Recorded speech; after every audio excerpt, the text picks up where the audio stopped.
सो revision series में ये revision sheet number 46 का वीडियो लेक्चर। पिछले रिवीजन शीट नंबर 45 में हमने नया टॉपिक स्टार्ट किया था, बहुत इंटरेस्टिंग, बहुत बढ़िया, कार्बोक्सिलिक एसिड्स एंड डेरिवेटिव्स। और उसके जो क्वेश्चंस मैंने आपको दिए थे वो हमेशा की तरह बड़े एंथुसियाज्म से आप लोगों ने सॉल्व करके उनके आंसर्स मेरे साथ शेयर किए, जो हमेशा की तरह बहुत अच्छा लगा। बहुत मेहनत कर रहे हो आप लोग, बहुत अच्छा लगता है।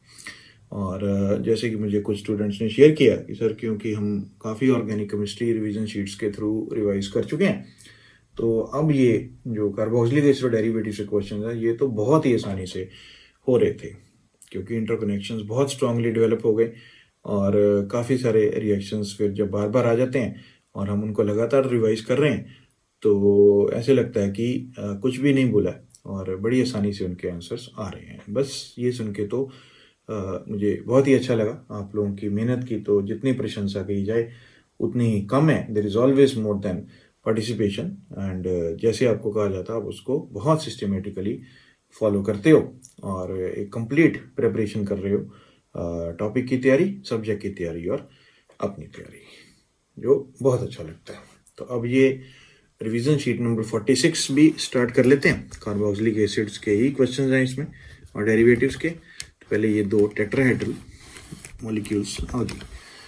तो पहला क्वेश्चन बहुत बेसिक लेकिन remember very important, why acetic acid is stronger acid than phenol. बहुत पर्टिकुलर आंसर चाहिए मुझे इसका। And then why picric acid is stronger acid than acetic acid. Picric acid में भी वो ग्रुप रहता है फिनॉल वाला, तो वो एसिटिक एसिड से स्ट्रॉन्गर एसिड क्यों है। अब जैसे ये क्वेश्चन है तो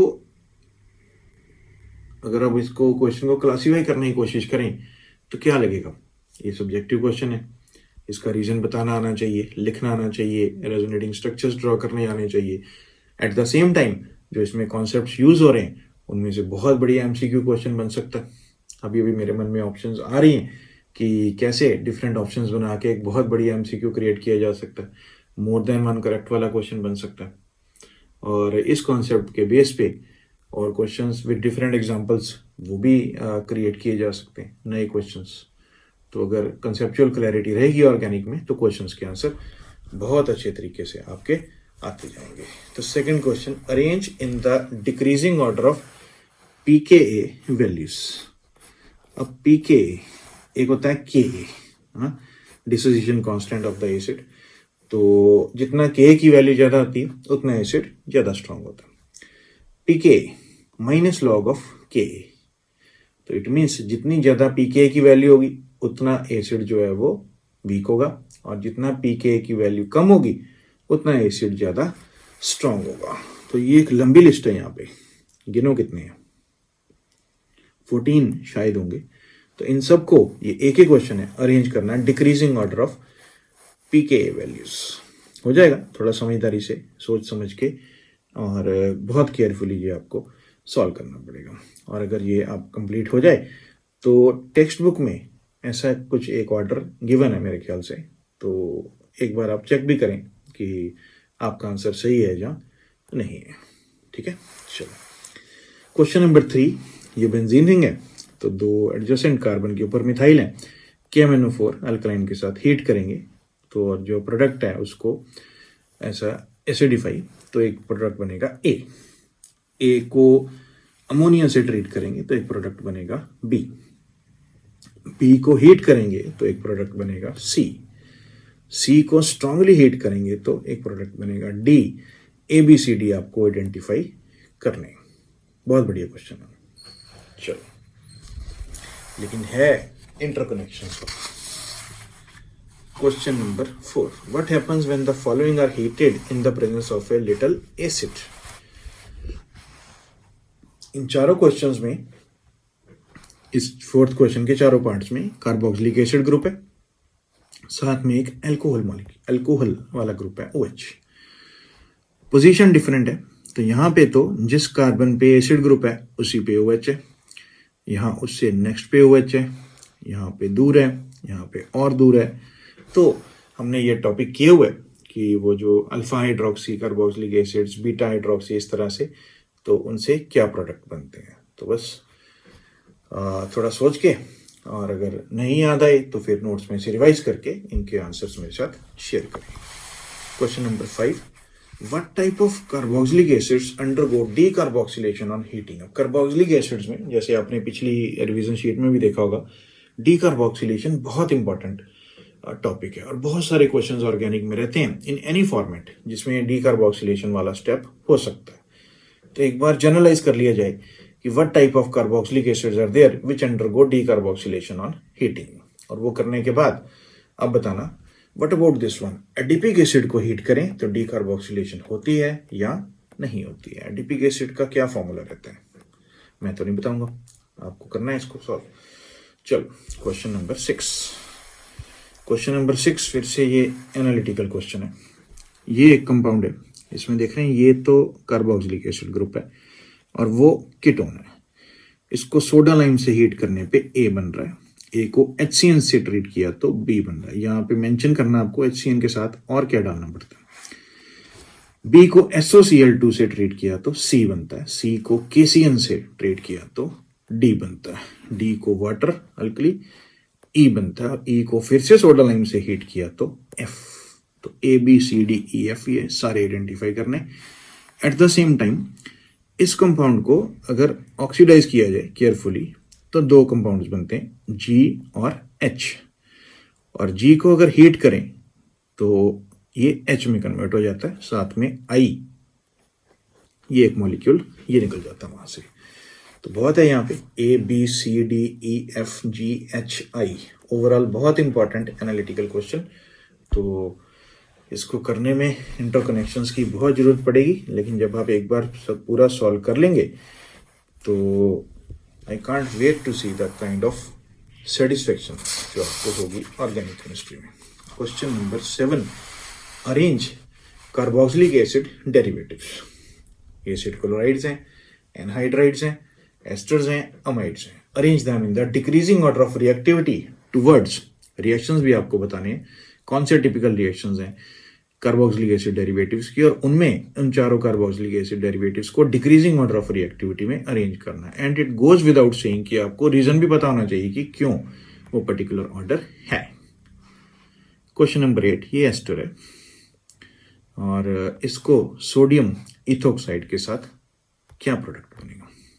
सिर्फ एक ही कंपाउंड है ये एस्टर, इसी का रिएक्शन है और आपको रिएक्शन का नाम भी बताना है। तो एक बार ये कंप्लीट कर लें, नेम वगैरह भी पता लग गया, इससे फेमिलियर हो गए तो इसका मैकेनिज्म मन में आ जाना चाहिए ताकि बाकी क्वेश्चन जो इसी रिएक्शन से रिलेटेड है उनके आंसर आप दे पाएं। इस एस्टर को इस दूसरे एस्टर से सोडियम इथोक्साइड की प्रेजेंस में क्या प्रोडक्ट बनेगा। अब ये दो अलग अलग हैं, फिर अगले पार्ट में ये एस्टर है और ये कीटोन है, सोडियम इथोक्साइड के साथ क्या बनेगा। अब ये तो देखें एक ही मॉलिक्यूल है, काफी लार्ज है और उसमें दोनों एंड पे एस्टर ग्रुप है, और इसको सोडियम इथोक्साइड से क्या बनेगा ये बताना। कुछ इंट्रामॉलिक्यूलर एक्सपेक्ट कर रहे हैं, आपको कैसे हिंट दे रहे हो, चलो रहने देते हैं। फिर से ये कंपाउंड, इसमें भी एक ये एस्टर ग्रुप है, एक ये एस्टर ग्रुप है, सोडियम इथोक्साइड के साथ एक प्रोडक्ट बनेगा ए, और ए को फिर हाइड्रोलिसिस है डाइल्यूट एसिड के साथ जो बनेगा बी, और बी को हीट करेंगे तो सी। तो ओवरऑल ये बहुत अच्छे क्वेश्चंस हैं ऑर्गेनिक केमिस्ट्री के, जो बहुत इंटरेस्टिंग लगेगा आपको इनको सॉल्व करना। अगर आपने आइडेंटिफाई कर लिया कि ये कौन सी रिएक्शन की बात हो रही है तो इसके नोट्स निकालेंगे नोटबुक में, तो ऐसी एग्जांपल्स आपको मिलेंगी वहां पे। अब इस कंपाउंड को पहले तो आइडेंटिफाई करो, क्या इसका नाम क्या है। और आप देख रहे हैं CONH2 ग्रुप है इसमें, उधर भी है। तो इसको हीट करने से क्या प्रोडक्ट बनता है और उसकी क्या सिग्निफिकेंस है।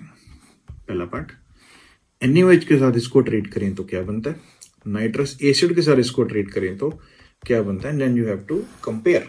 थोड़ा सा हिंट दे देता हूं, इन दोनों रिएक्शन में एक एक गैस बनेगी, जो ऐसे इनऑर्गेनिक केमिस्ट्री में उनकी प्रिपरेशन में ये रिएक्शन स्टडी किए जाते हैं। तो आप कंपेयर करेंगे तो फिर इंटरकनेक्शंस डेवलप होंगे। आपको याद रहेगा कि ये कंपाउंड, मैं ये कंपाउंड ऐसा कह रहा हूँ, नाम नहीं ले रहा हूँ क्योंकि नाम आपने बताना है, को ये कंपाउंड NaOH से क्या प्रोडक्ट बनाएगा और नाइट्रस एसिड से क्या प्रोडक्ट बनाएगा। और ये कर लिया then there is a question में हो सकता है कोई हिंट भी हो, which is a stronger base, urea या एसिटामाइड, और क्यों? ऑर्गेनिक केमिस्ट्री का बहुत इंटरेस्टिंग क्वेश्चन है ये। चलो, अब ये अमाइड है, एसिटामाइड या इथेनामाइड कहते हैं इसको। ब्रोमीन और अल्कली के साथ क्या प्रोडक्ट बनेगा? Name the reaction. एकदम क्लासिक रिएक्शन है ये, अमाइड्स का सबसे इंपॉर्टेंट रिएक्शन। तो रिएक्शन का नाम बताना और प्रोडक्ट्स बताने, और इसका मैकेनिज्म भी आपको रिकॉल करना पड़ेगा, और अगर भूल गया तो उसको रिवाइज करना पड़ेगा, क्योंकि नेक्स्ट क्वेश्चन, ये दो अलग अलग अमाइड्स हैं, इसमें एल्काइल ग्रुप आर है, इसमें आर डैश है, इसमें नाइट्रोजन नॉर्मल है और इसमें नाइट्रोजन लेबल्ड है। तो इन दोनों के कॉम्बिनेशन को ब्रोमीन अल्कली से ट्रीट करेंगे तो क्या प्रोडक्ट्स बनेंगे या क्या क्या प्रोडक्ट्स बनेंगे? सही आंसर आने के लिए रिएक्शन का मैकेनिज्म और उसकी स्पेसिफिकेशंस पता होना बहुत जरूरी है। तो इसमें आपको इन्वॉल्व कर ही लेता हूँ टॉपिक की डिटेल्स में, जो आपके लिए लॉन्ग रन में तो यूजफुल होगा ही। Arrange in the decreasing order of acidic strength.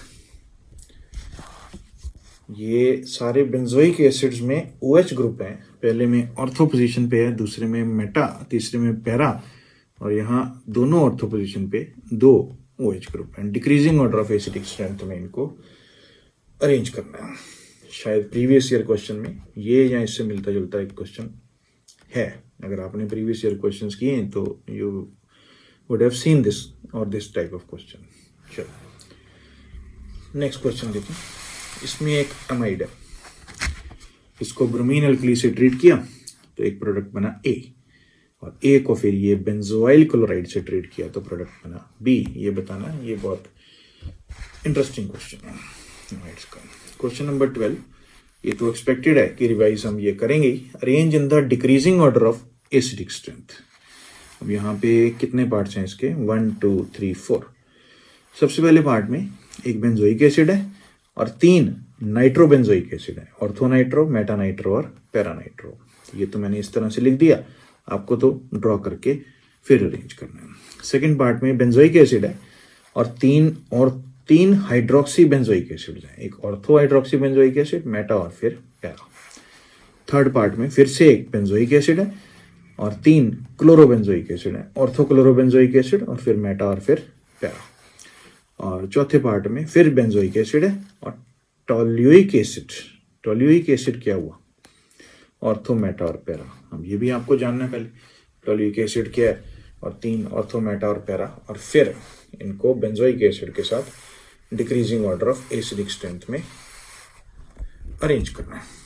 कर लेंगे, ये तो स्टैंडर्ड क्वेश्चंस हैं। अगर कार्बोक्सिलिक एसिड्स एंड डेरिवेटिव्स का टेस्ट प्रिपेयर कर रहे हैं तो ये टॉपिक तो अच्छी तरह से किया होना बहुत जरूरी। Then arrange in the decreasing order of acidic strength. फिर से पैरा सब्सटीट्यूटेड। अब बेंजोइक एसिड लेने जिनमें सिर्फ पैरा पे सब्सटीट्यूशन हो और ये ग्रुप लगे हों, ब्रोमीन, साइनो, ये क्लोरो है, नाइट्रो और ये एल्डिहाइड है। तो 5 स्ट्रक्चर ड्रॉ होंगे और फिर उनको decreasing order of acidic strength में अरेंज करना है। सिमिलरली इस क्वेश्चन का सेकंड पार्ट है, इसमें भी बेंजोइक एसिड के पैरा पोजीशन पे ये 4 स्ट्रक्चर बनेंगे। OH लगाना है, फिर सेकंड में NH2 लगाना है, फिर OCH3 लगाना है, फिर CH3 लगाना है, और इनको decreasing order of acidic strength में अरेंज करना है। ठीक है, ये सब करते करते ये भी डिस्कस करना हमें व्हाट इज ऑर्थो इफेक्ट। वो जो क्वेश्चन नंबर 12 था उसमें ऑर्थो इफेक्ट अप्लाई होगा क्या,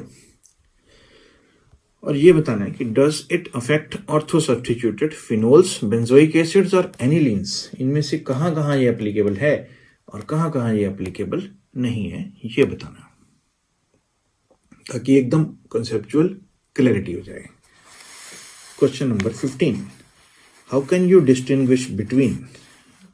अब इसमें आपको कोई टेस्ट बताना है, कम से कम एक टेस्ट जो इन 2 कंपाउंड्स को डिस्टिंग्विश कर सके। जैसे एक टेस्ट ट्यूब में फॉर्मिक एसिड है, एक में एसिटिक एसिड है, तो कैसे किसी टेस्ट के थ्रू ये डिस्टिंग्विश कर सकते हैं। होना चाहिए फॉर्मिक एसिड और benzoic acid, then benzoic acid and acetic acid, then picric acid and acetic acid, then acetaldehyde and formic acid. ये 5 पार्ट हैं इसके, जो अब ये भी बहुत बढ़िया क्वेश्चन है। कई जगह ऐसे कॉन्सेप्ट जो है वो काम आ सकते हैं। ठीक है, तो बस अब इस वीडियो लेक्चर को आप दोबारा देखो, 15 क्वेश्चन मैंने आपको बता दिए, जो आपने साथ में सॉल्व कर लिए वो तो फिर बहुत ही अच्छी बात है। और जिनके लिए कुछ रिवाइज करना या स्टडी करना या रेफर करना अभी है, वो भी करके बहुत अच्छे तरीके से इनके आंसर्स सॉल्व करके लिखें और मेरे साथ वो आंसर्स शेयर करें, ताकि जो आप प्रिपरेशन कर रहे हैं हमेशा की तरह, वो टॉपिक की तैयारी है, सब्जेक्ट की तैयारी भी है, अपनी तैयारी है, वो बहुत बढ़िया तरीके से आगे बढ़े। बाकी आप लोग बहुत हार्डवर्किंग और एंथुजियास्टिक स्टूडेंट्स हैं। रिवीजन के वीडियो लेक्चर्स बहुत सिंक्रोनाइज तरीके से अटेंड करते हैं, और जो भी ये क्वेश्चंस, हो सकता है बेसिक क्वेश्चन हो सकता है बहुत ही बेसिक क्वेश्चन हो सकता है थोड़ा ट्रिकी क्वेश्चन और हो सकता है कुछ रेफर करने वाला हो, लेकिन इक्वल एंथुजियाज्म के साथ इन सबको सॉल्व करके मेरे साथ इनके आंसर्स आप लोग शेयर करते हैं, जो हमेशा की तरह मुझे बहुत ही अच्छा लगता है। इसलिए मैं आपकी हमेशा प्रेस करता रहता हूँ। You people are meticulous. बस जी।